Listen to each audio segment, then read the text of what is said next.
मी आत्ता कर्नल साहेबांशी बोलत होतो आणि कर्नल साहेब सांगत होते की जगभरामध्ये शिवाजी राजांचं चरित्र, त्यांचा गनिमी कावा, त्यांची युद्धनीती या गोष्टी अभ्यासल्या जातात. तसे येणाऱ्या काळामध्ये शाळा कॉलेजांमधून सुद्धा शिवाजी राजांचा इतिहास अभ्यासला गेला पाहिजे. विद्यार्थ्यांच्या समोर तो सातत्यानं ठेवला पाहिजे आणि केवळ शिवजयंतीच्या निमित्तानं शिवाजी राजांचा विचार न होता रोजच्या आयुष्यामध्ये आपण शिवचरित्र आत्मसात करू शकू का, या दृष्टीनं आपण थोडंसं या सगळ्या शिवाजी राजांच्या आयुष्याकडे, त्यांच्या चरित्राकडे, त्यांच्या इतिहासाकडे आपण सगळ्यांनी पाहिलं पाहिजे. नायर साहब, अभी मैं जी टॉकीज जो चैनल है उस पर मैंने पिछले 8 दिन रोज दो घंटे शिवचरित्र बता रहा था और हमने कुछ ट्राई किया कि चलो म्यूजिकली शिव कथा हम लोगों के सामने रखेंगे. पर जब मैं ये सब पढ़ रहा था कि शिवचरित्र क्या है, आपने भी एक सेंटेंस बहुत अच्छा बोला की शिवाजी राजांना फक्त डोक्यावर न घेता त्यांना डोक्यात घेता येईल का. और मैं जब ये पढ़ रहा था, सुन रहा था कि कैसे हम लोगों के सामने शिवचरित्रों को लेके जाएंगे, तब मेरे दिमाग में एक ही बात थी कि शिवाजी राजा और उनका इतिहास सिर्फ मार्कों के लिए हमने नहीं पढ़ना चाहिए. उसके आगे जाकर हम उसे पढ़ेंगे क्या. शिवाजी राजा 4 मार्क के लिए, संभाजी राजे 5 मार्क के लिए. तुकारामाचा अभंग अवघड आहे म्हणले, ऑप्शनला टाक, त्याच्याऐवजी दुसरं काहीतरी वाचू वाटत. परवा तर 10वीतला एक पोरग मला विचारत होता, सर या वर्षी मराठीच्या पेपरला ज्ञानदेव पडणार आहेत का तुकाराम पडणार आहेत. म्हटलं हे पडतील कसे ज्यांनी महाराष्ट्र उभा केला. सगळंच कसं मार्कांसाठी असू शकतं. मार्कांच्या पलीकडे जाऊन आपण या सगळ्या इतिहासाकडे बघणार आहोत का, तो विचार आणि ती दृष्टी आपण आत्मसात करणार आहोत का. मला वाटतं ही गोष्ट महत्वाची आहे. मगाशी प्रास्ताविक करताना नायर साहेबांनी आणखी एक उल्लेख केला. ते म्हणाले की शिवाजी राजा एक प्रोत्साहन आहे, एक मोटिवेशन आहे. शिवाजी राजांची गरज काय माहितीये का आत्ताच्या पिढीला, की ज्यावेळेस आम्ही नैराश्यामध्ये जाऊ की हे आमच्याजनं जमणार नाही, हे असं होईल का, हे कसं शक्य आहे, असे विचार ज्यावेळेस आमच्या मनामध्ये येतात, त्यावेळेला अरे शिवाजी राजा लढाईची प्रेरणा आहे, प्रोत्साहन आहे आणि तो इतिहास आम्हाला येणाऱ्या पिढीच्या समोर मांडता येईल का.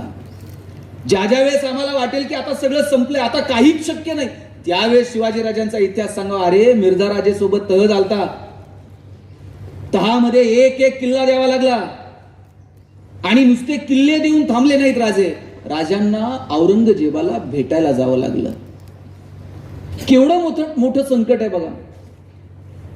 आपल्या आयुष्यामध्ये छोटंसं संकट आलं की आपण हातबल होतो, आपण गर्भगळीत होतो. एखाद्या वर्षी एखादं पीक सापडलं नाही, व्यापारामध्ये काहीतरी तोटा आला, व्यवसायामध्ये काहीतरी अडचण आली, कौटुंबिक घरात काही वाद झाले. छोट्या छोट्या कारणांसाठी तरुण पोरं आत्महत्या करायला लागली. या पोरांना सांगा शिवाजी राजांचा इतिहास काय. मिर्झा राजे सोबत ज्यावेळेस तह झाला, त्या तहामध्ये एक एक किल्ला द्यावा लागला मिर्झा राजेला आणि नुसते किल्ले देऊन शिवाजी राजे थांबले नाहीत, औरंगजेबाला भेटायला जावं लागलं. जाताना शिवाजी राजे एकटे गेले नाहीत, सोबत छोट्याशा संभाजी राजांना घेऊन गेले.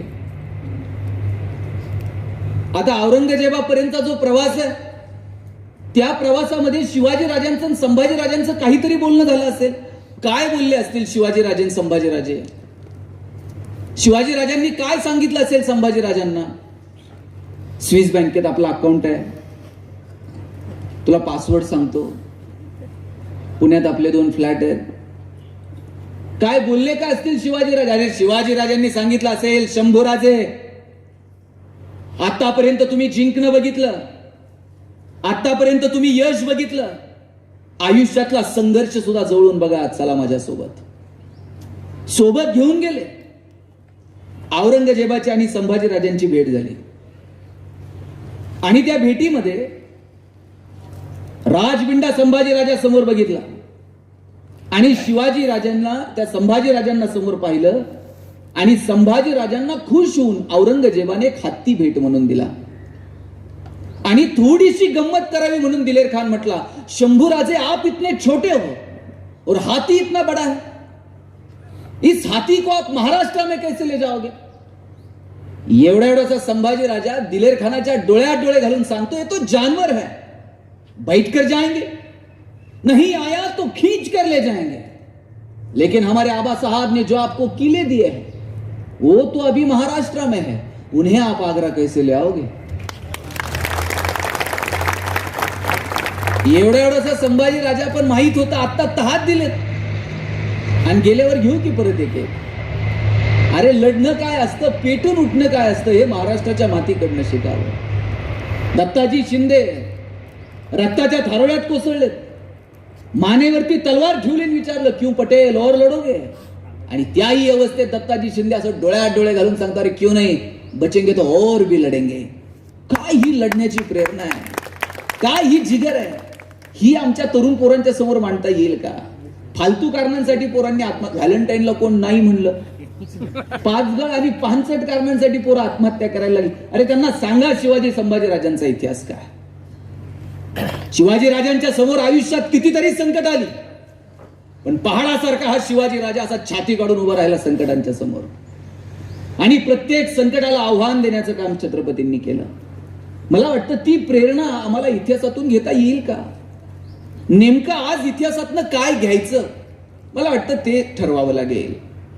शिवाजी राजांचा इतिहास सांगणारा पेटून जाईल, ऐकणाऱ्याच्या अंगावरती काटे येतील.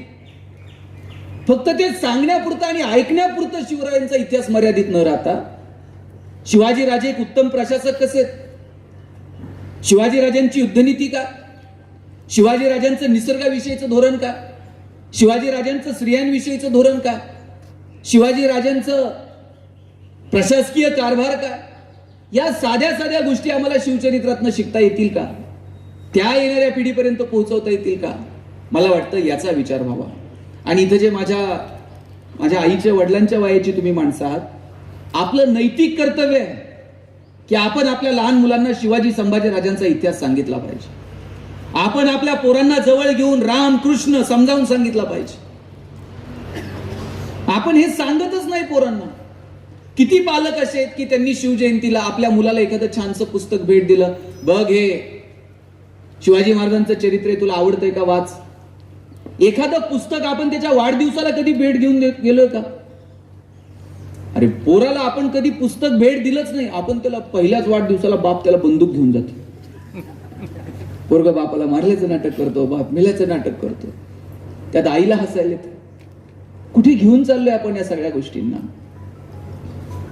पोरांमध्ये अन्यायाच्या विरोधात लढण्याची प्रेरणा जर निर्माण करायची असेल तर नैतिकता काय आहे ती नैतिकता जगणारा, आपल्या जीवन चरित्रातनं दाखवणारा राजा आम्हाला येणाऱ्या पिढी समोर मांडावा लागेल. शिवाजी राजांचं चरित्र म्हणजे नैतिकता. काय शिवाजी राजांचं धोरण आहे हो स्त्रियांविषयीचं. रांझ्याच्या पाटलानं एका मुलीवरती अन्याय अत्याचार केला.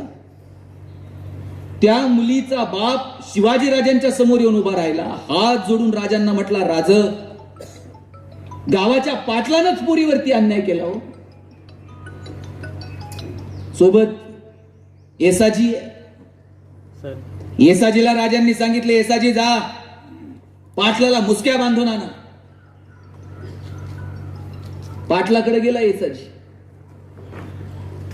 येसाजी पाटलाकडे गेला आणि पाटलाला सांगितलं, पाटील शिवाजी राजानं तुम्हाला बोलवलंय. पाटील मगरूर होता. पाटील म्हणला, शिवाजी राजा कधीपासून? ते नावाचा राजा आहे, आम्ही जन्मानं पाटील आहोत. जा सांगा राजाला तुमच्या येत नाही म्हणून. येसाजीनं घोड्याला टाच मारली, राजांकडे आला, मुजरा केला, म्हटला, राज पाटील येत नाही. सोबत बाकीचे सवंगडी होते, त्यातला एक जण पुढे आला म्हणला, येसाजी येत नाही म्हणून सांगायला आलात. अरे कमरेची तलवार काय शोभेची आहे आणि काढायची आणि आणायचं की. राजे म्हणले, थांबा, 50 जण जा आणि बांधून आणा म्हणले पाटलाला. 50 जण गेले, पाटलाला बांधून शिवाजीराजांच्या समोर हजर केला. पाटील गयावया करायला लागला. राजा काही शिक्षा देऊ नका. राजांनी सांगितलं, ती पोरगी ज्यावेळेस किंचाळत होती त्यावेळेस तिचा आवाज तुला ऐकायला आला नाही? याला एकच शिक्षा, याला एकच शासन. काय? पाटील आहे म्हणले याचे 2 हात तोडा, 2 पाय तोडा आणि मानानं म्हणले गाढवा बसून गावात पाठवा. पाटील आहेत, मानानं गेले पाहिजे. हातपाय तोडले रांझ्याच्या पाटलाचे. का? तर एका मुलीवरती अन्याय अत्याचार केला.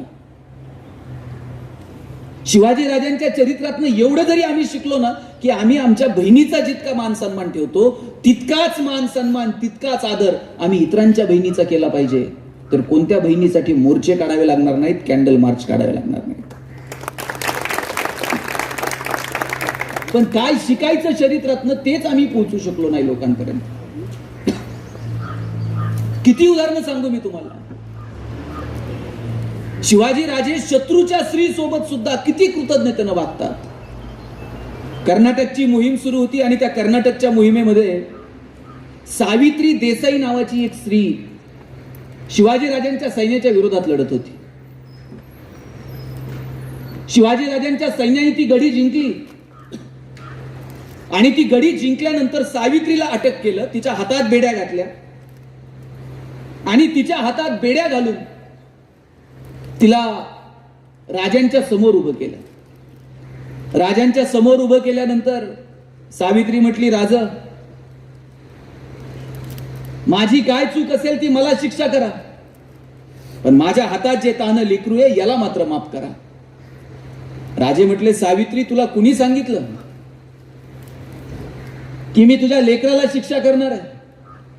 शिवाजी राजे सिंहासनावरून उठले, सावित्रीच्या समोर गेले, तिच्या हातातल्या बाळाला स्वतःच्या हातात घेतलं आणि सांगितलं, सावित्री हे पोरग माझा भाचा आहे, तू माझी बहीण आहेस.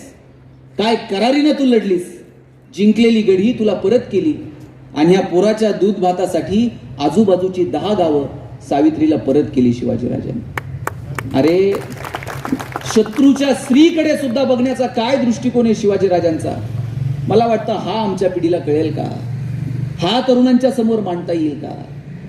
रस्त्यानं जाणारी स्त्री सुरक्षित असली पाहिजे, घरातली स्त्री सुरक्षित नाही आजो.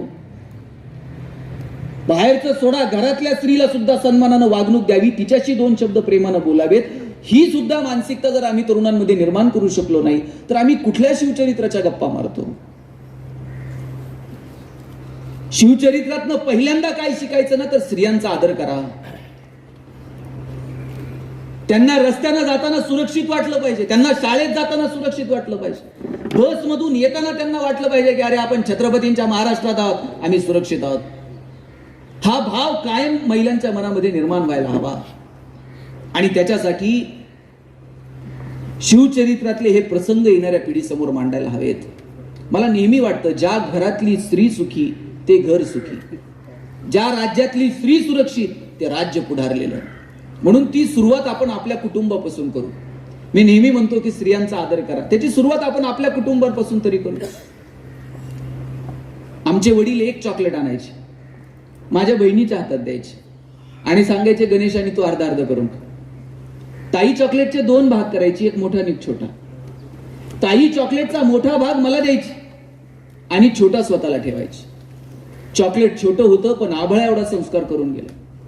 मोठ्या लोकांनी मोठ्या गोष्टी मोठ्या मनानं छोट्या लोकांना द्यायच्या असतात आणि जगात हे फक्त बहीण करू शकते. म्हणून बहिणीचा आदर करा, आपल्याही आणि इतरांच्याही. मला नेहमी वाटतं की आपण घरातल्या स्त्रियांचा सन्मान ठेवला पाहिजे. मी असंच एका कार्यक्रमात सांगितलं की घरातल्या स्त्रियांचा सन्मान ठेवा, स्त्रियांचं कौतुक करा. एक जण पुढे आले, म्हटले तुम्ही खूप सांगता हो कौतुक करा, पण म्हटले ते बायकोला ऐकायलाच येत नाही. म्हणले काय कौतुक करायचं? त्याला म्हटलं मग दवाखान्यात घेऊन जा, काहीतरी इलाज कर, ऐकायला आल्यानंतर कौतुक कर. म्हटलं आधी दवाखान्यात घेऊन जातो. हे बायकोला न घेताच दवाखान्यात गेला आणि डॉक्टरला म्हटलं डॉक्टर बायकोला ऐकायला येत नाही. डॉक्टर म्हणले एक काम कर, किती अंतरापर्यंत ऐकायला येत नाही ना तेवढं जरा मोजून ये म्हणले. मग त्या हिशोबानं आपण इलाज करू. घरी गेला, बेल दाबली, पोरानं दार उघडलं, यानं दारातून आवाज दिला, अगं भाजी काय केली? तिकडून काहीच प्रतिक्रिया नाही. याला कळलं बायकोला दारातून ऐकायला येत नाही. हॉलमध्ये गेला, हॉलमधून आवाज दिला, अगं भाजी काय? तिकडून काहीच प्रतिक्रिया नाही. याला कळालं बायकोला हॉलमधून पण ऐकायला येत नाही. किचनच्या दारात गेला, तिथून आवाज दिला, अगं भाजी काय?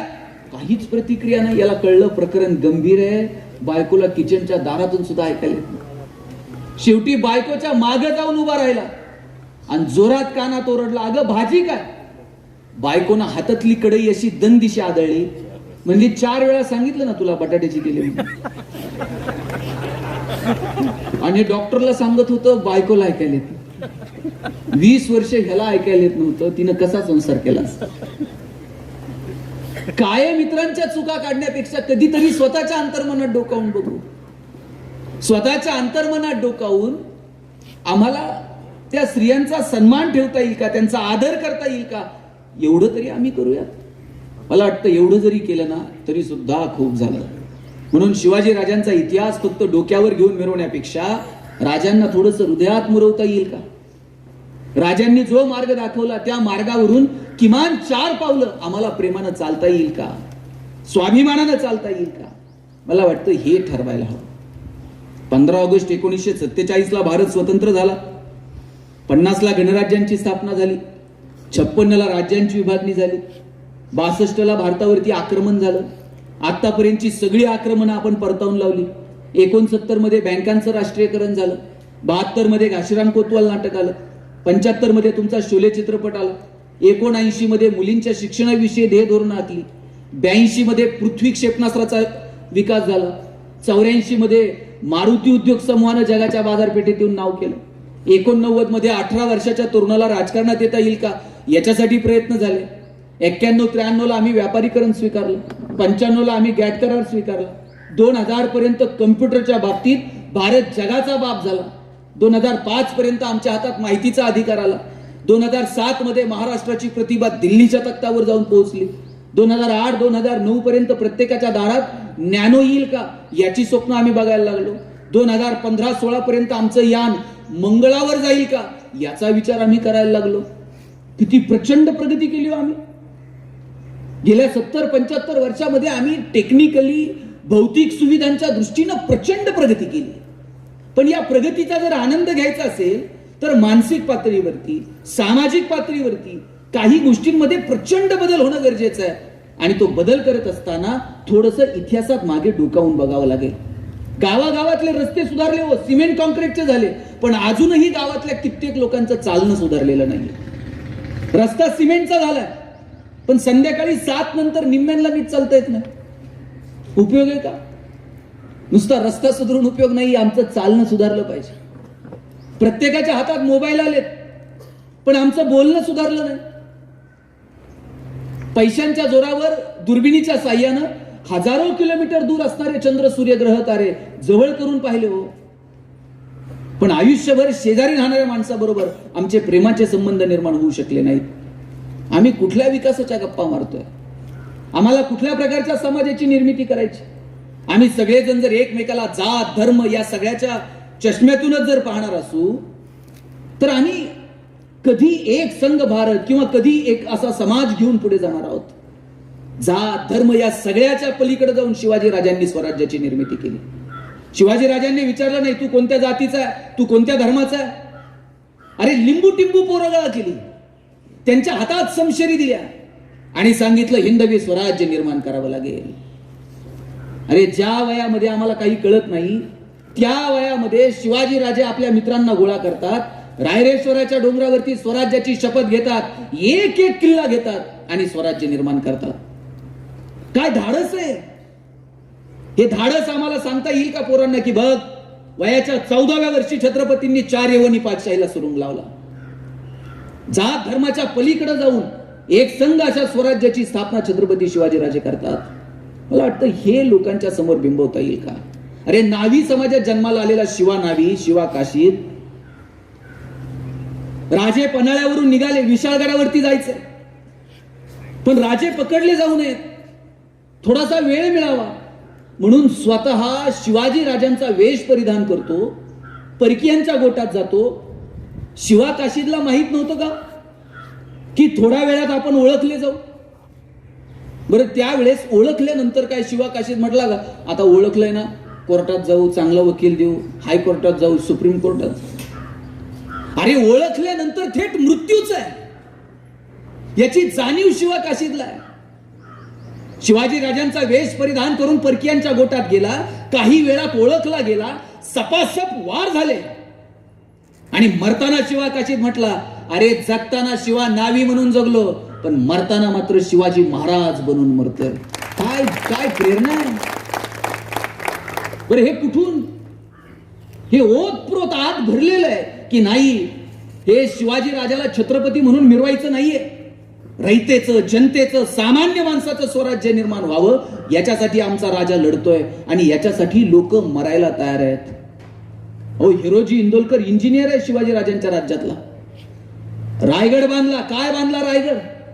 वरतून खाली जर काही येईल ना तर फक्त पाणी येईल, आणि खालून वर जर काही जाईल ना तर फक्त वारा जाईल, हवा जाईल. इतका सुंदर रायगड बांधला.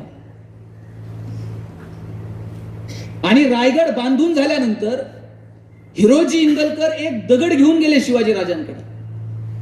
त्या दगडावरती स्वतःचं नाव लिहिलं, सेवेसी तत्पर हिरोजी इंदलकर. आणि राजांनी विचारलं, हिरोजी काय सुंदर दुर्ग उभा केला, काय पाहिजे ते मागा. हिरोजी म्हणले का, राजे पेन्शन सुरू करा, राजे पेमेंट वाढून द्या, एखादं इन्क्रीमेंट द्या. हिरोजी म्हटले, राज हा दगड घेऊन आलोय. काय? दगडावर मी माझं नाव लिहिलं. आणि मग हिरोजींनी सांगितलं, राज त्या रायगडावरचं हे विश्वेश्वर मंदिर आहे, याच्या पायरीला दगड लावायची परवानगी द्या. राजे म्हणले, हिरोजी तुम्ही दुर्ग बांधला, अहो पायरीला काय, कुठं लावायचं तिथं कमानीवर लावा की. नाही राजे, ज्या ज्या वेळेस रायगडावर याल ना त्या त्या वेळेस तुमच्या पायाची धूळ फक्त मस्तकाला लागली पाहिजे, म्हणून शेवटच्या पायरीला दगड लावायची परवानगी द्या. अरे ही सेवा आहे, आमच्या राज्याच्या प्रती असणारं आमचं योगदान आहे, आमच्या नेतृत्वाच्या प्रती असणारं आमचं प्रेम आहे. या लोकांना स्वराज्य कळालं, आजही आम्हाला देश का कळालेला नाही? का आम्ही आमच्या लेकरांमध्ये ओतप्रोत देशप्रेम निर्माण करू शकलो नाही? सीमेवरती -डिग्री मध्ये जवान लढतो, रस्त्यावरती सिग्नल मोडताना आमच्या पोरांना का वाटत नाही हा देश माझा आहे? बस मधून प्रवास करताना आम्ही त्या सीट मधला स्पंज घरी घेऊन येतो, आम्हाला का वाटत नाही ही बस आमची आहे?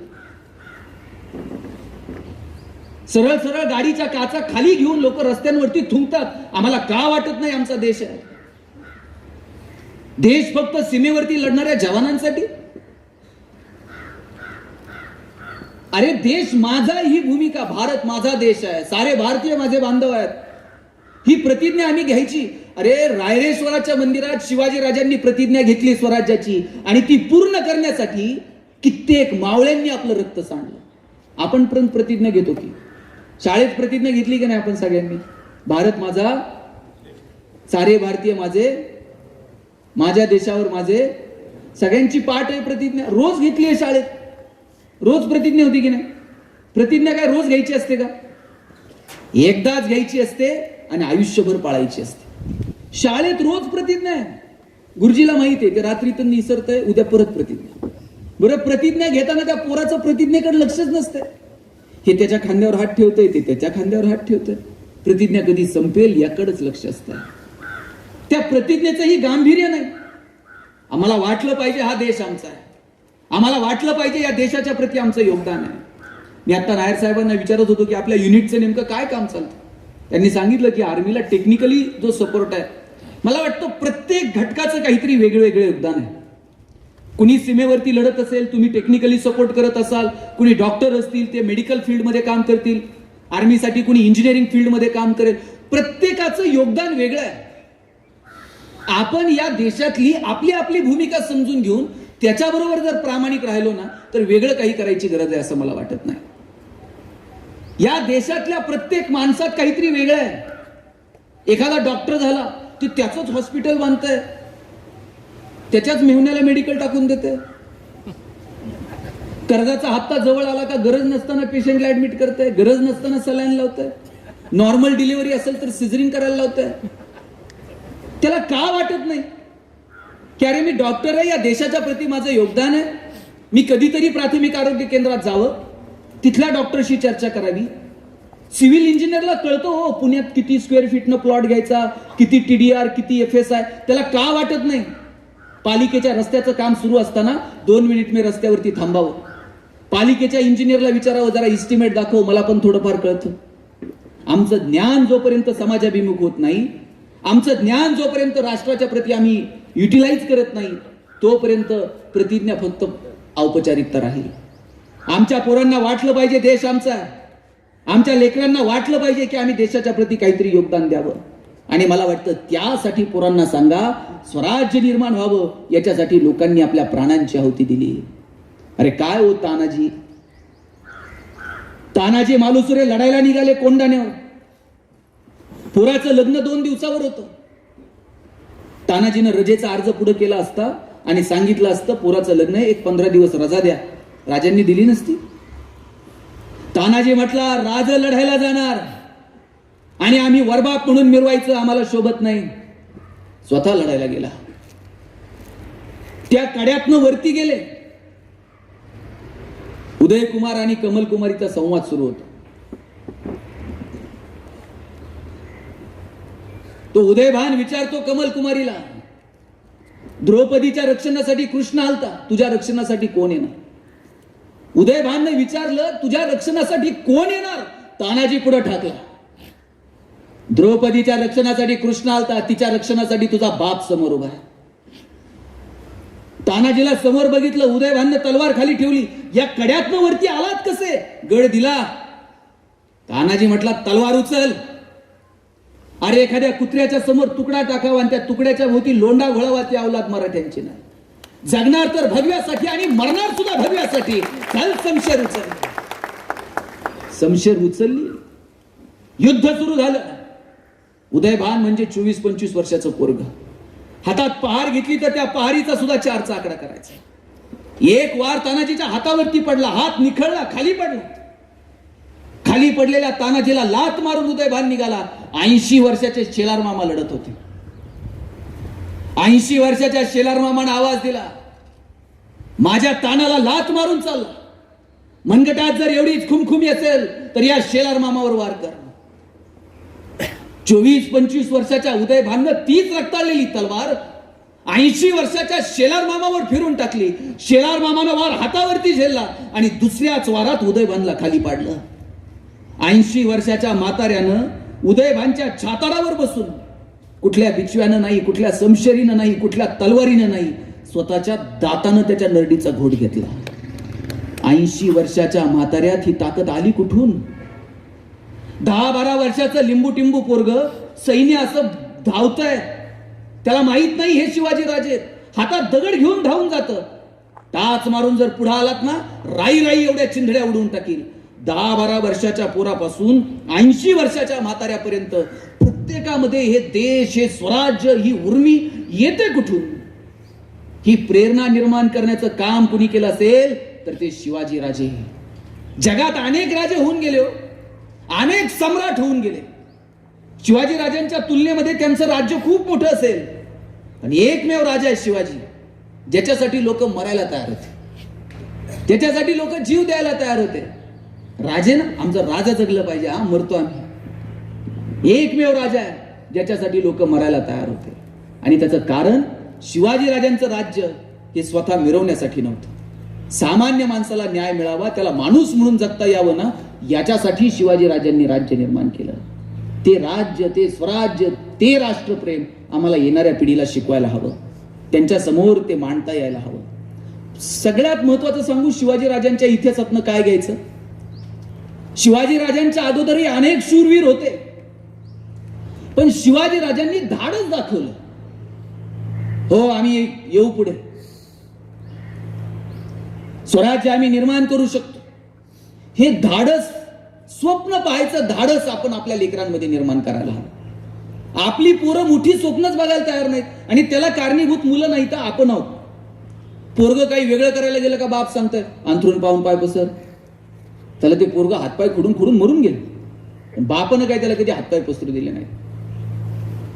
शिवाजी राजांना स्वप्न दाखवलं ते जिजाऊंनी सगळ्या महिलांना सांगतो. शिवाजी राजांना घडवण्यामध्ये मोठा वाटा शहाजी राजांच्या बरोबरीनं आऊसाहेबांचा आहे, जिजाऊंचा आहे. जिजाऊ स्वप्न बघतात स्वराज्याचं आणि शिवरायांना सांगतात राजे उचला शमशेर. अफजल खानाला भेटायला निघाले शिवाजी राजे, थोडेसे अस्वस्थ होते.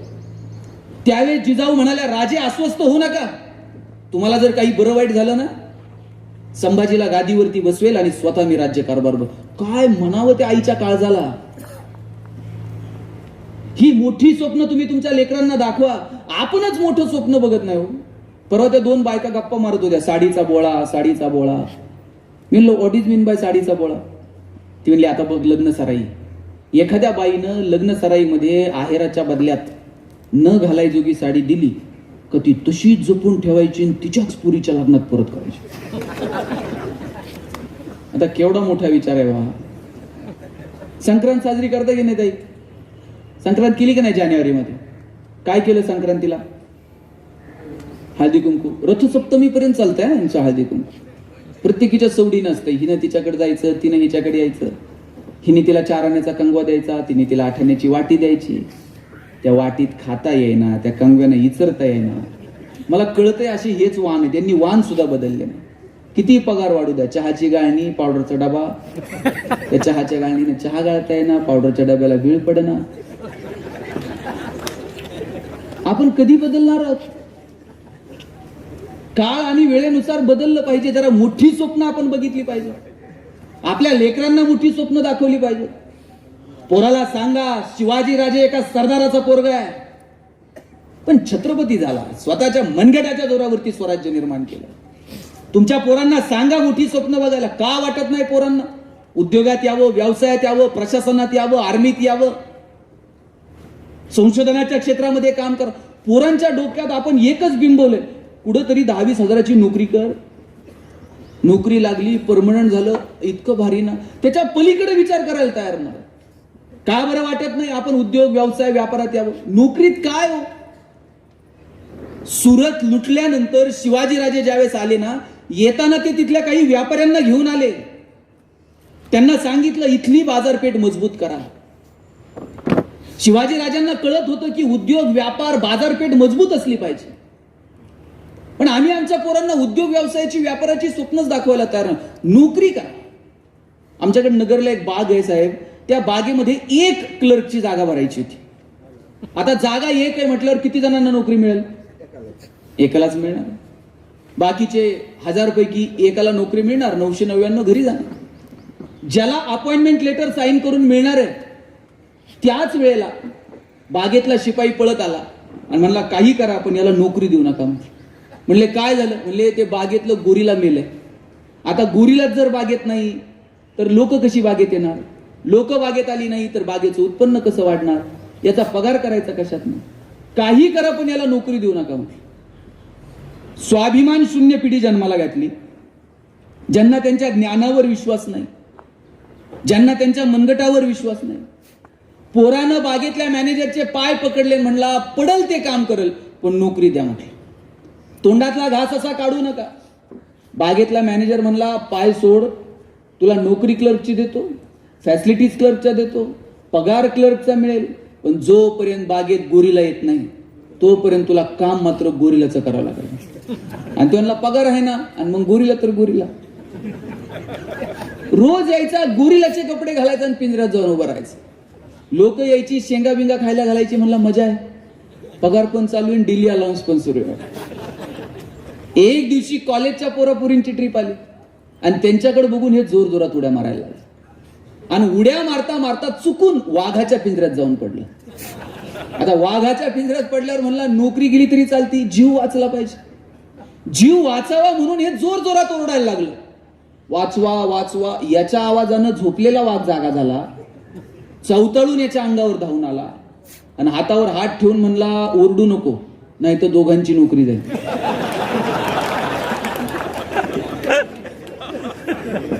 नंतर कळलं गोरिलाच्या भूमिकेत BSc झालेलं होतं आणि वाघाच्या भूमिकेत MSc झालेलं. शिक्षणातनं आम्ही स्वाभिमानी होणं अपेक्षित आहे का स्वाभिमान शून्य होणं अपेक्षित आहे? अरे स्वाभिमानी होणं अपेक्षित आहे.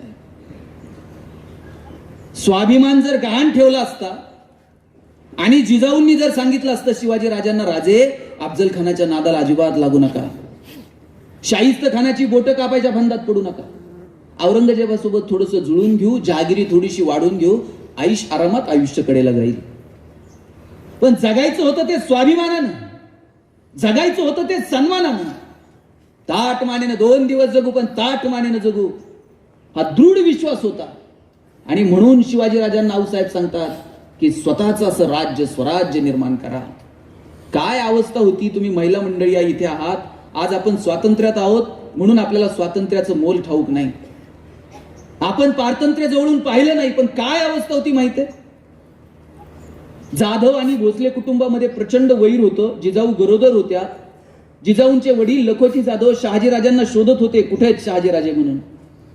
आणि ज्या वेळेस लखोजी जाधवांनी गरोदर असणाऱ्या जिजाऊंना इथं जुन्नरमध्ये त्यांचे नातेवाईक होते विश्वासराव, त्यांच्या घरी ठेवलं. लखोजी जाधवांना कळलं की शहाजी भोसले जुन्नरमध्ये, अख्ख्या जुन्नरलाच वेढा घातला. विश्वासरावाच्या दारात जाऊन उभे राहिले, विचारलं कुठे तो शहाजी भोसला? आम्ही यायचं कळाल्यावर काय पळून गेला? विश्वासराव म्हणले भोसल्यांमध्ये अजून ती अवस्था आली नाही की ते असे पळून जातील. जाधव हसले आणि म्हटले मग लपून बसले असतील. म्हणले भोसले लपून बसत नाहीत. विश्वासरावांनी समशेर काढली, लखोजी जाधवांनी समशेर काढली, एकमेकांवर धावून जाणार. गरोदर असणाऱ्या जिजाऊ पुढे आल्या आणि म्हटले आबा किती दिवस आहे शत्रुत्व. बापाचा हात हातात घेतला जिजाऊंनी, स्वतःच्या कपडावरती ठेवला आणि सांगितलं आबा माझं कुंकू पुसा आणि एकदाच संपून टाका हे शत्रुत्व. जवळ घेतलं जिजाऊंना आणि सांगितलं पोरी असं बोलू नको. तुझ्यात जसं माझं रक्त आहे ना तसं जाधवांच्या कुळीला सुद्धा बांधलंय. हे शत्रुत्व संपेल ते माझ्या मरणानंतरच संपेल. पण आज तुला एक शब्द देतो, सौभाग्यवती भव, तुझ्या कुंकवाला हात घालणार नाही. निघाले लखोजी जाधव. जिजाऊंनी सांगितलं आजच्या दिवस थांबा, उद्या मला गडावर पोहोचवा आणि मग जा. दुसऱ्या दिवशी स्वतः त्या पालखीला खांदा दिला आणि गडावरती पोहोच केलं जिजाऊंना.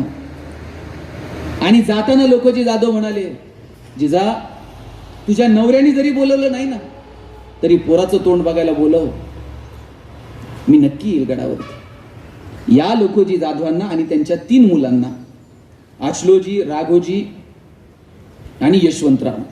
चौथा होता बहादूरजी, तो आईजवळ थांबला. 3 भाऊ आणि जिजाऊंचे वडील. वरती बोलवलं गडावरती सुलतानानं. हे 4 जण गेले, सुलतानाला मुजरा केला. सुलतान दरबारातून आत निघून गेला. अपमान वाटला जाधवांना. जाधव दरबार सोडून निघाले आणि ठरल्याप्रमाणे बाजूला उभे असलेले मुकर्रफ खान, फर्राद खान, मोती खान धावून आले.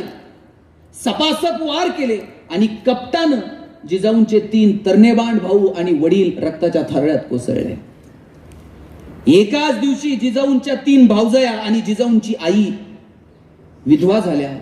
जिजाऊंचं माहेर संपलं. एक स्त्री म्हणून फक्त विचार करा, जिजाऊंच्या कानावरती ज्यावेळेस बातमी गेली असेल, हे तेच वडील जे म्हटले होते जिजाऊंना, जिजा तुझं पोराचं तोंड बघायला येईल, फक्त निरोप धाड. आणि त्याच जिजाऊंना आता कानावरती निरोप आलाय की जिजाऊंचे वडील आणि जिजाऊंचे 3 तरनेबांड भाऊ सुलतानांनी कपटानं मारले. काय अवस्था होती हो स्त्रियांची. शहाजी राजांचे मोठे बंधू चुलत भाऊ खेळोजी राजे, त्यांची पत्नी आंघोळीला गेली तर उचलून नेलं शत्रूच्या सैन्यानं. ही अवस्था होती. आणि म्हणून जिजाऊ सांगतात की राजे नाही, ह्या सगळ्या सुलतानांच्या शाह्यांना उलथून टाकायची हीच वेळ आहे. लढावं लागेल आपल्याला. ते प्रेरणा, ते प्रोत्साहन, लढण्याचं धाडस जिजाऊ निर्माण करतात आणि शिवाजीराजे स्वराज्य निर्माण करतात. मला वाटतंय नैराश्याच्या गर्केत अडकलेल्या, व्यसनाच्या गर्केत अडकलेल्या, नको नको त्या गोष्टींमध्ये अडकलेल्या पोरांना जगण्याची प्रेरणा जर द्यायची असेल, प्रोत्साहन जर द्यायची असेल, त्यांना या स्वराज्याच्या प्रक्रियेत जर ढकलायचं असेल ना, तर आपल्याला शिवाजीराजांचा इतिहास त्यांना सांगावा लागेल. ती ढकलण्याची भूमिका हा इतिहास करू शकेल. तुम्हाला एक गंमत सांगतो. एक राजा होता आणि त्या राजानं दौंडी दिली होती. जो कुणी ही नदी पार करून पलीकडे निघून जाईल त्याला मी माझं अर्ध राज्य बक्षीस देईल आणि राजकन्येसोबत त्याचं लग्न लावून देईल. काय सुंदर करिअरची संधी बघा. पुढे पेपर द्यायचा नाही, इंटरव्ह्यू नाही, काय नाही काय नाही. नदी पोहून जो पहिल्यांदा पलीकडे जाईल त्याला अर्ध राज्य बक्षीस भेटतंय आणि राजाच्या पुरी सोबत लग्न करायला भेटत. 10,000 तरुणांनी अशी रांग लावली नदीच्या काठावर. सगळेजण तयारीत होते, कधी उडी मारतोय कधी पोहून पलीकडे. तेवढ्यात राजा म्हटला, तुम्ही सगळेजण स्पर्धेला तयार आहात, पण एक गोष्ट ऐका. म्हटले काय? या नदीमध्ये 100 मगरी आहेत म्हटले, 50 विषारी नाग आहेत.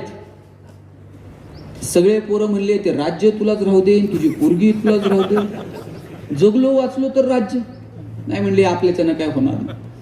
राजाला वाईट वाटलं की 10,000 मध्ये एक शूरवीर नसावा. सगळे हताश. राजा निराश झाला आणि तेवढ्या धपकन आवाज आला. एक जण पोहत पोहत पलीकडे चाललेलो होते. राजाला वाटला एक तर कोणतर निघालाय शूरवीर. त्याला अनेक मगरी आडव्या आल्या, नाग साप काय काय आडव, सगळी संकट बाजूला करत रक्तभांबाळ अवस्थेत पुढच्या किनाऱ्यावर जाऊन पोहोचला. राजाला वाटलं एक तर सापडला की ज्यानं धाडस दाखवलं. राजानं त्याचा सत्कार केला, सन्मान केला, अर्धराज्य बक्षीस दिलं, मुलीसोबत लग्न लावून दिलं. महिना झाला लग्नाला आणि 1 महिन्यानं बायकोनं विचारला, हो मला खरं सांगा, 10,000 जण तुम्ही उभे होते, तुम्ही एकटेच शूरवीर कसे? हा म्हणला, तू जो विचार करतोय ना तोच विचार मी करतोय. आम्ही एवढे जण उभे होतो, मला नेमकं मागून ढकललं कुणी त्याला शोधतोय म्हणला. ताकद आहे हो पोरांमध्ये, नाही असं नाही. पोरांमध्ये प्रचंड ताकद आहे, ऊर्जा आहे, पण त्यांना ढकलण्याची गरज आहे, त्यांना प्रेरणा प्रोत्साहन देण्याची गरज आहे. ते प्रेरणा आणि प्रोत्साहन आपल्याला शिवचरित्र देऊ शकेल. इथं बसलेला असा एकही माणूस नाही की ज्याला काही भगवंतानं वेगळेपण दिलेलं आहे. प्रत्येकाला काहीतरी वेगळेपण दिलंय. फक्त ते वेगळेपण आपल्याला शोधता आलं पाहिजे. मला सांगा, सचिन तेंडुलकर सारखा षटकार ऐश्वर्याला मारता येईल का? ऐश्वर्या सारखा ठुमका लता दिदींना देता आला असता का? लता दिदींसारखं गाणं अशोक सराफला म्हणता येईल का? तुम्ही मला म्हणले ना भाषण करा, मी पार संध्याकाळपर्यंत बोलेन, पण तुम्ही मला म्हटलात आता आलाय तर मग जरा आमचे वेपन काही चालवते, आपल्या जण नाही जमणार. प्रत्येकात काहीतरी वेगळेपण आहे. आमच्यात काय वेगळेपण आहे ना ते ओळखता आलं पाहिजे. आणि शिवाजी राजांनी हेच केलं. प्रत्येक मावळ्यामध्ये काय वेगळेपण आहे ते ओळखलं आणि ती जबाबदारी त्याला देऊ केली. तुम्हाला गंमत सांगतो बघा, तुम्ही शिवाजी राजांची रिक्रुटमेंट प्रोसेस बघा, शिवाजी राजांचं सॉर्ट अनालिसिस बघा, शिवाजी राजांचं परफॉर्मन्स अप्रायझल बघा, शिवाजी राजांची कॉस्ट कटिंग बघा, शिवाजी राजांची युद्ध नीती बघा. मी तुम्हाला किती वेगवेगळी उदाहरणं सांगू. मी तुम्हाला एक गंमत सांगतो. शिवाजी राजे आणि त्यांचे सगळे सवंगडी जंगलामध्ये जायचे. त्यांचा ट्रेनिंग कॅम्प जंगलामध्ये चालायचा आणि आत आपला हा ट्रेनिंग कॅम्प सुरू आहे हे कुणाला कळू नये म्हणून जंगलाच्या बाहेर ते 2 पोरांना उभं करायचे. आत चालायचं, तलवारबाजी कशी करायची, दानपट्टा कसा फिरवायचा, आणि बाहेर 2 पोरांना उभं करायचं आणि सांगायचं, अनोळखी माणूस जर येताना दिसला तर प्राण्याचा नाही तर पक्षाचा आवाज काढा. प्राण्याचा पक्षाचा आवाज आला का शस्त्र लपून ठेवायची आणि विट्टी दांडू खेळायला सुरुवात करायची. एक दिवशी बहिर्जी नाईक येत होते. बहिर्जी नाईकाला येताना बघितलं, बाहेर उभं केलेल्या पोरांनी मोराचा आवाज काढायला सुरुवात केली. मोराचा आवाज आल्याबरोबर शिवाजी राजांनी आणि त्यांच्या सवंगड्यांनी शस्त्र लपून ठेवली आणि विट्टी दांडू खेळायला सुरुवात केली. बहिर्जी नाईक आत आले, राजांना मुजरा केला आणि म्हटले, राज, स्वराज्यात काही काम मिळेल का, काही नोकरी मिळेल का? शिवाजी राजे म्हटले, तुम्ही काय करू शकाल, तुमच्यात काय चांगलंय ते सांगा, ती जबाबदारी मी तुम्हाला दिली. बहिर्जी नाईक म्हटले, राज, तुम्ही शोधा आमच्यात काय चांगलंय, तुम्ही द्याल ती जबाबदारी मी स्वीकारायला तयार आहे. शिवाजी राजे म्हटले, 2 दिवसानं या, तुमच्यात काय चांगलंय ते ओळखू. म्हणजे आपण जे सॉर्ट अनालिसिस म्हणतो, S for strength, W for weakness, O for opportunity, काय स्ट्रेंथ आहे ते ओळखू आणि ती संधी तुम्हाला देऊ. बहिर्जी नाईक म्हटले, ठीक आहे. बहिर्जी नाईक जंगलातून बाहेर जायला निघाले. 4-5 पावलं पुढे गेले, परत राजांकडे वळून बघितलं, राजांना मुजरा केला आणि म्हटले, राज, जंगलाच्या बाहेर तुम्ही जी 2 पोरं उभी केल्या ती त्यासनी सांगा या दिसात मोर वरडत नसतात म्हणून. बहिर्जी नायकाचं एक वाक्य शिवाजीराजांनी ऐकलं आणि बहिर्जी नायकाला शिवाजीराजांनी गुप्तहेर खात्याचा प्रमुख केलं. आणि त्याच बहिर्जी नायकाचं स्वराज्याच्या ठिकाणी काय योगदान आहे हो? आग्र्यावरून सुटका असू दे, नाहीतर लाल महालात शाहिस्तेखानाची बोटं कापलेलं असू दे, नाहीतर अफजल खानाचा कोथळा बाहेर काढणारा असू दे, नाहीतर सुरतेची लूट असू दे, प्रत्येक मोहिमेमध्ये बहिर्जी नायकाची फार महत्वाची भूमिका राहिलेली आहे. आणि ती का सोपवली तर त्याच्यात काय स्ट्रेंथ आहेत त्यामुळे. तसंच तुम्ही ज्या ऑफिसमध्ये काम करताय किंवा तुम्ही कुटुंबाचे प्रमुख आहात, आपल्या कलिगमध्ये, आपल्या कुटुंबातल्या व्यक्तीमध्ये काय स्ट्रेंथ आहेत, काय विकनेस आहेत, आपल्याला ते ओळखता आलं पाहिजे, त्याच्यावरती काम करता आलं पाहिजे. प्रत्येकात काहीतरी वेगळेपण आहे, ते वेगळेपण आपल्याला ओळखता आलं पाहिजे. तुम्हाला सांगतो, ज्या दिवशी आपल्याला आपल्यातलं वेगळेपण ओळखता येईल ना, त्या दिवशी आपलं जगणं सुंदर होऊन जाईल. मी कॉलेजला ज्या वेळेस इथे पुण्यात शिकायला आलो, मी सरांनी मला विचारलं, गणेश तुला MBA कशात करायचं? मी म्हटलं मला ह्युमन रिसोर्स मॅनेजमेंटमध्ये MBA करायचं. मग ते वर्गात प्रत्येकाला विचारायचे कोण MBA कशात करणार. आमच्या वर्गात एक बोबडं बोलणारं पोरग होतं. त्याला विचारलं तू MBA कशात करणार? म्हटला मी मार्केटिंगमध्ये MBA करणार. सर म्हटले तुला नीट बोलता येत नाही, तू मार्केटिंगमध्ये काय MBA करतोय? म्हटलं बॅकग्राऊंड तुझं कॉमर्स आहे, तू फायनान्समध्ये MBA कर. पोरग वर्गात उठून उभं राहिलं. म्हणलं असल कलनाल तर मार्केटिंगमध्ये MBA कलनाल नाही तर शिकणार नाही. म्हटलं सर म्हटले तुला काय करायचंय ते कर, आपण एक परीक्षा देऊयात, कुणामध्ये मार्केटिंगचं टॅलेंट आहे ते ओळखू आणि त्याला ती संधी देऊ. मी म्हटलं ठीक आहे. आम्हाला 100 रामायणाच्या प्रती दिल्या आणि सांगितलं या रामायणाच्या प्रती बाजारात जाऊन विकून यायच्या. ज्याच्या सगळ्यात जास्त प्रती विकल्या जातील, आपण समजूयात की त्याच्यामध्ये मार्केटिंगचं टॅलेंट आहे, त्यानं मार्केटिंगमध्ये MBA करावं. म्हटलं ठीक आहे. आम्ही बोलणारी पोरं म्हणलं 100 प्रती तर अशा बाजारात विकून येऊ. 8 दिवस बाजारात फिरलो. 9व्या दिवशी वर्गात आलो. सरांनी विचारलं गणेश 100 पैकी किती प्रती गेल्या? म्हणलं 4. राहुल 8, संतोष 10.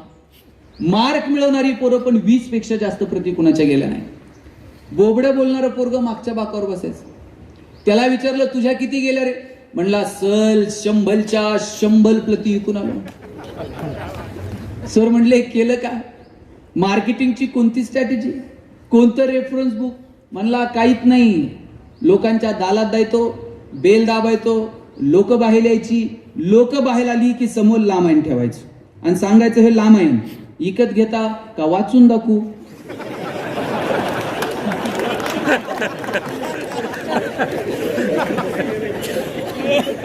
लोक म्हणायची वाचून नको दाखवू, तुझं रामायण विकत घ्यायचं. आता बोबडं बोलणं विकनेस आहे का स्ट्रेंथ आहे? आणि तो दाबून ठेवला असता तर स्ट्रेंथ ठरला असता का? आपल्या प्रत्येकात काहीतरी वेगळेपण आहे. ते वेगळेपण आपल्याला ओळखता आलं पाहिजे. ज्या दिवशी आपल्याला आपल्यातलं वेगळेपण ओळखता येईल ना, त्या दिवशी प्रचंड आत्मविश्वासानं आपण ठरवूया की मगाशी बोलताना म्हटलं की प्रत्येकाचं काहीतरी ध्येय असावं, काहीतरी टार्गेट असावं आणि ते जर अचीव्ह करायचं असेल तर आपल्याला आपल्यातल्या स्ट्रेंथ कळायला नकोत का? आपल्यामध्ये असणारा आत्मविश्वास तो जागृत व्हायला नको का? शिवाजीराजे आणि त्यांचे मावळे, अरे 2-5 मावळे पण असे शेकडो सैन्यावरती धावून जातात. याला कारण काय? याला आत्मविश्वास, कमालीचा आत्मविश्वास या मावळ्यांमध्ये होता. त्यांना माहित होतं की आमचा राजा हरणार नाही, आमचा राजा जिंकणार आहे आणि त्याच्या सोबत आम्ही लढलं पाहिजे. हा कमालीचा आत्मविश्वास प्रत्येक क्षेत्रात, प्रत्येक कामात आपल्या ठाई असला पाहिजे. मला सांगा, जंगलाचा राजा कोण आहे?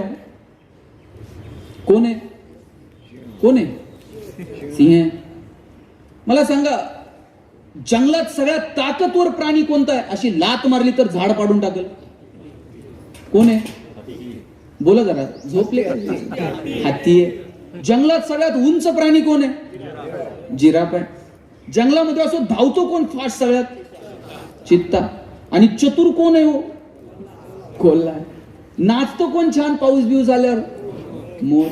आणि गातो कोण चांगलं? कोकिळा. आता त्या सिंहाला हत्ती इतकी ताकद आहे का? जिराफ इतकं उंच आहे का? कोकिळेसारखं गातंय का? मोरासारखं नाचतंय का? चित्त्या इतकं धावतंय का? आणि बरं ते कोल्ह्यासारखं चतुर आहे का? त्याला कुणी जंगलाचा राजा केला? काय कारण आहे सिंहाचं जंगलाचा राजा? अरे एकच कारण आहे, आत्मविश्वास. असला चालतोय सिंह रुबाबात, जंगलात असा नुसता चालायला लागला तर बाकीच्यांना वाटते चला वाट द्यायला, साईडनी चला. कोणत्याही प्राण्याकडे बघितलं ना, ते सिंह असं डोळ्यात डोळे घालून तुझी शिकार करल, त्या हत्तीला सुद्धा सांगते शिकार करून टाकलं म्हणते. हा जो कमालीचा आत्मविश्वास आहे ना, त्याच्यामुळे सिंह जंगलाचा राजा आहे. तो आत्मविश्वास आमच्यामध्ये असला पाहिजे की अरे लढेंगे, जीतेंगे, आगे बढ़ेंगे. हा आत्मविश्वास आम्हाला आमच्या लेकरांमध्ये निर्माण करावा लागेल. कोणत्याही यशाची पहिली पायरी जर कोणती आहे ना, तर ती पायरी आहे आत्मविश्वासाची. मला वाटतं तो आत्मविश्वास आम्हाला आमच्या लेकरांमध्ये जर निर्माण करता आला तर आम्ही काहीतरी मोठं करू शकू. म्हणून आमच्या लेकरांमध्ये हा आत्मविश्वास आम्हाला निर्माण करता येईल का? शिवाजी राजे आणि त्यांच्या सगळ्या चरित्रातनं नेमकं काय घ्यायचं ना, मला वाटतं ते ठरवावं लागेल. जास्त वेळ तुमचा घेत नाही, जाताना इतकंच सांगतो.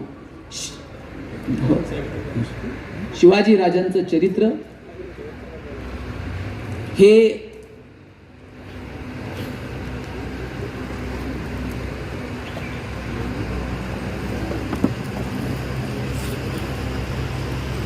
शिवाजी राजेचं चरित्र मुलांना का सांगायचं माहित आहे?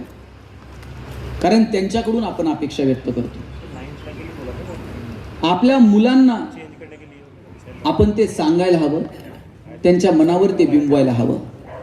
आणि त्यासाठी आपण आपल्या मुलांना वेळ द्या, त्यांच्याबरोबर प्रेमानं बोला, त्यांना चांगली स्वप्न आणि चांगला विचार देता येईल का, मला वाटतं याच्यासाठी मनापासून प्रयत्न करा. साध्या साध्या गोष्टींचा आनंद घ्या. आयुष्य खूप सुंदर आहे, हे आयुष्य परत कधीच मिळणार नाही. आपल्यावरती काहीतरी कृपा असेल, आपण नशीबवान आहोत की आपण स्वातंत्र्यामध्ये जन्माला आलो. त्या स्वातंत्र्याचाही मनापासून आनंद घ्या. पण आपल्या मुलांना जात, धर्म, पंथ या सगळ्याच्या पलीकडे जाऊन माणूस म्हणून आपल्याला घडवता येईल का, माणूस म्हणून त्यांना जगवता येईल का, मला वाटतं याच्यासाठी म्हणून प्रयत्न करा. आणि ही जबाबदारी आई म्हणून, ही जबाबदारी वडील म्हणून आपल्याला ती स्वीकारता यायला हवी. शहाजी राजांचं सुद्धा शिवाजी राजांच्या स्वराज्यातलं जे योगदान आहे ना, हे फार मोठं योगदान आहे. म्हणजे स्वराज्य असायला हवं ही संकल्पना जर कुणी मांडली असेल तर ती शहाजी राजांनी समोर मांडली. जिजाऊंनी ते स्वप्न पोरांमध्ये निर्माण केलं आणि म्हणून हिंदवी स्वराज्य निर्माण होऊ शकलं. म्हणून आईबाप म्हणून आपण ते लेकरांमध्ये निर्माण करायचा प्रयत्न करा. आणि हो, या लोकांनी स्वराज्यासाठी रक्त सांडलं आणि आपल्या प्राणांची आहुती दिली. आता रोज युद्धाच्या प्रसंगांना आपल्याला सामोरं जायचं नाहीये, रोज आपल्याला रक्त सांडायचं नाहीये. पण आपल्याकडे जे आहे ना, त्यातलं थोडं तरी आपल्याला समाजाला देता आलं पाहिजे, ही जाणीव कायम आपल्या मनात असू द्या. विंदा करंदीकरांची एक कविता आहे, देणाऱ्यानं देत जावं, घेणाऱ्यानं घेत जावं, आणि घेता घेता एक दिवस देणाऱ्याचे हात घ्यावेत. हिरव्या पिवळ्या डोंगरांकडून हिरवी पिवळी शाल घ्यावी, सह्याद्रीच्या कड्याकडून छातीसाठी ढाल घ्यावी, वेड्या पिशा ढगांकडून वेडे पिसे आकार घ्यावेत, मातीमधल्या प्रश्नासाठी पृथ्वीकडून हुंकार घ्यावेत, उसळलेल्या दर्याकडून पिसळलेली आयाळ घ्यावी आणि शांत वाहणाऱ्या भीमेकडून तुकोबाची माळ घ्यावी. देणाऱ्यानं देत जावं, घेणाऱ्यानं घेत जावं, आणि घेता घेता एक दिवस देणाऱ्याचे हात घ्यावेत. आपल्याकडे जे आहे त्यातलं थोडं तरी इतरांना देता येईल का, मला वाटतं ही भूमिका असावी. तुमच्या दारात बाग फुलून आली ना, त्यातली 2 फुलं इतरांना द्या. तुमचे सूर जुळून आले ना, त्यातली 2 गाणी इतरांसाठी गा. आपल्या शिवाजी महाराज साहब के लिए मैं बताना चाहूँगा कि मैं इस विषय को इस तरफ ले जाना चाहता हूँ कि शिवाजी राजा यानी सिर्फ ढाल तलवारों का इतिहास नहीं है. शिवाजी राजा एक उत्तम प्रशासक कैसे थे, उनका मैनेजमेंट कैसे रहा, उन्होंने निसर्ग के बारे में क्या सोचते हैं, नेचर के बारे में उन्होंने क्या फैसले लिए, उनकी युद्ध नीति कैसे रही.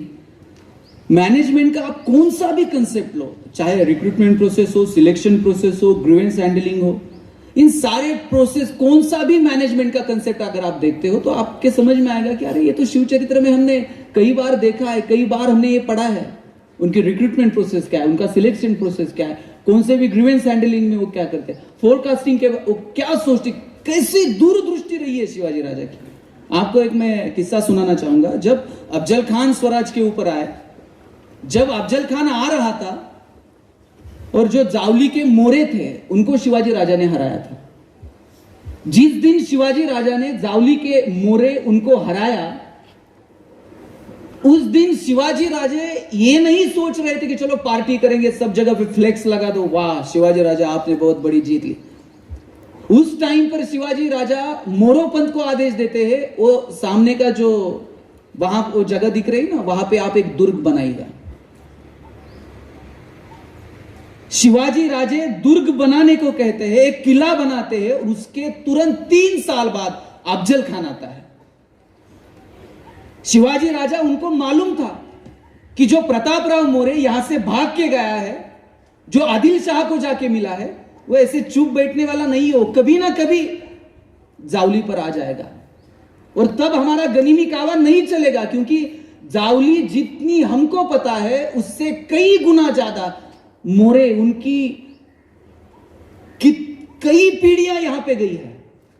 तब ऐसा कोई दुर्ग होना चाहिए कि जो सिर्फ हमें मालूम है और जो मोरे और उनके परिवार को मालूम नहीं है।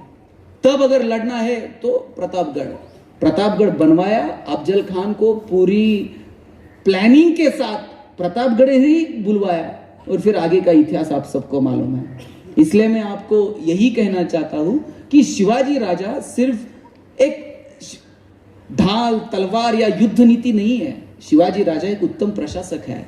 शिवाजी राजा एक लड़का कैसा होना चाहिए किसी माता पिता का, वो शिवाजी राजा की तरफ से हमको सीखना चाहिए। ये सब बातें हम पढ़ेंगे, सुनेंगे और आगे जाते समय एक एक पैर उस दिशा में लेके जाएंगे कि जो हमें हमारे देश को महासत्ता बनाए। मैं जिस स्वाभिमान की बात कर रहा था वो हमें सीखना है, तो शिवाजी नाम में ही स्वाभिमान है। सातारा में कर्मवीर भाऊराव पाटिल ने रयत शिक्षण संस्था शुरू की। वो क्यों शुरू की? ताकि गोरगरीब बच्चे जो है वो वहां पढ़ सके। बाद में प्रशासन ने अनुदान देना बंद किया और भाऊराव पाटिल 1-1 रुपया इकट्ठा कर रहे थे। किसी व्यापारी को पता चला कि भाऊराव पाटिल जो शिवाजी विद्यालय शुरू किया है उसके लिए पैसे इकट्ठे कर रहे हैं। उस व्यापारी ने खत लिखा और भाऊराव पाटिल को कहा कि 1-1 रुपया क्यों इकट्ठा कर रहे हो, मेरे पास आ जाओ, कुछ लाख रुपए मैं आपको देनगी देता हूं। भाऊराव पाटिल को अच्छा लगा कि चलो गोर गरीब बच्चे पढ़ पाएंगे। उसके पास गए, उसने 1 लाख रुपए चेक भाऊराव पाटिल के सामने रखा और कहा, पाटिल आज 1 लाख रुपए दे रहा हूं, कल फिर जरूरत पड़े तो आ जाना, लेकिन मेरी एक शर्त है, आपने जो स्कूल को शिवाजी राजा का नाम दिया है उसे हटाइए और मेरे पिताजी का नाम दे दीजिए। बड़े कृतज्ञता से वो 1 लाख रुपए का धनादेश व्यापारी के हाथ में रखकर भाऊराव पाटिल बोले, गोर गरीब बच्चे पढ़े, इसलिए वक्त आने पर भाऊराव पाटिल खुद के बाप का नाम बदलेगा, लेकिन स्कूल को दिया हुआ शिवाजी का नाम अब नहीं बदल सकते। ये स्वाभिमान, मुझे लगता है कि ये स्वाभिमान हम क्यों नहीं सीखे। लड़ना है, आगे बढ़ना है। और एक बात मैं फिर रिपीट करता हूं साहब के लिए और मेरे भाषण को पूर्णविराम देता हूं।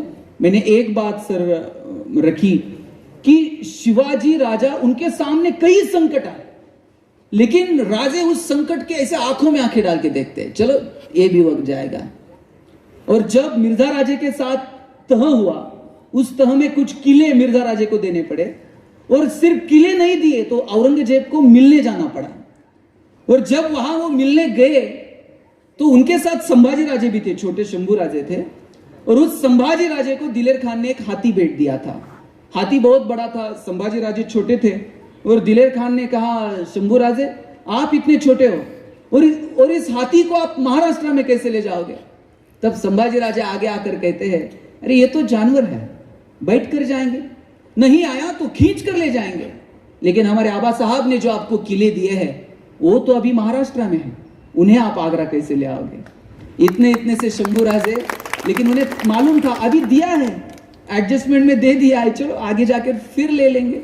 कोई भी संकट हो तो उसे डगमगना नहीं है, आगे जाना है। मुझे लगता है यही सीख हम शिव छत्रपति राजा के चरित्र से सीखे। और आप सभी को एक बात बोलता हूं, कोई भी संकट हो, रात कितनी भी बड़ी हो, सूरज तो उगना ही है, वो जाने ही वाला है। चलो कुछ अच्छे हिसाब से उस संकट को सामने करते हैं। आपको एक मालूम है, एक महमूद के पिक्चर देखे आपने? महमूद के पिक्चर होते, उस महमूद के सीने पर एक ने ऐसे बंदूक रखी और उसने पूछा, बोल तेरी आखरी ख्वाहिश क्या है? काय संकटे हुए, छातीवर बंदूक ठेवून विचारले, बोल तेरी आखरी ख्वाहिश क्या है? महमूद म्हटलं, आखरी ख्वाहिश तेरी बंदूक मुझे दे दे म्हटलं. अरे काय भन्नाट जगणं आहे. मला वाटते असलं भन्नाट जगणं आपल्या सगळ्यांना येऊ अशी अपेक्षा व्यक्त करतो. आणि शेवटी इतकंच सांगतो, शिवाजी राजांना फक्त डोक्यावर घेऊन न मिरवता त्यांना हृदयात घ्यायला शिका. शिवाजी राजांचा फोटो बघा. शिवाजी राजांच्या एका फोटोत एका हातात तलवार आहे आणि पाठीवरती ढाल आहे. इतर राजांचे फोटो बघा, एका हातात तलवार आहे आणि दुसऱ्या हातात ढाल आहे. मला नेहमी प्रश्न पडायचा, शिवाजी राजांच्या फक्त पाठीवरच ढाल का असते? एका हातात तलवार आणि दुसऱ्या हातात ढाल का नाही? शिवाजी राजांनी पाठीवर ढाल का घेतली? असा प्रश्न मी माझ्या सरांना विचारला. सर म्हटले, राजा, शिवाजी एकमेव राजा आहे ज्याच्याकडे दूरदृष्टी होती. त्याला ठाऊक होतं 300 वर्षांनंतर पुढून वार करणारी अवलाद जन्माला येणार नाही. कोणतर असे देश जन्माला येईल जे आमच्या पाठीवर वार करेल. पाठीवरच्या वाराने माझा मावळा घायाळ होऊ नये म्हणून राजांनी पाठीवरती ढाल घेतली. तीच विचारांची आणि संस्कारांची ढाल आपण पाठीवर घ्याल अशी अपेक्षा व्यक्त करतो. खूप साऱ्या शुभेच्छा देतो. आपने हमें बुलाया, आपने हमें सुना, इसके लिए आप सबका शुक्रिया अदा करता और रुकता हूँ. जय हिंद, जय महाराष्ट्र.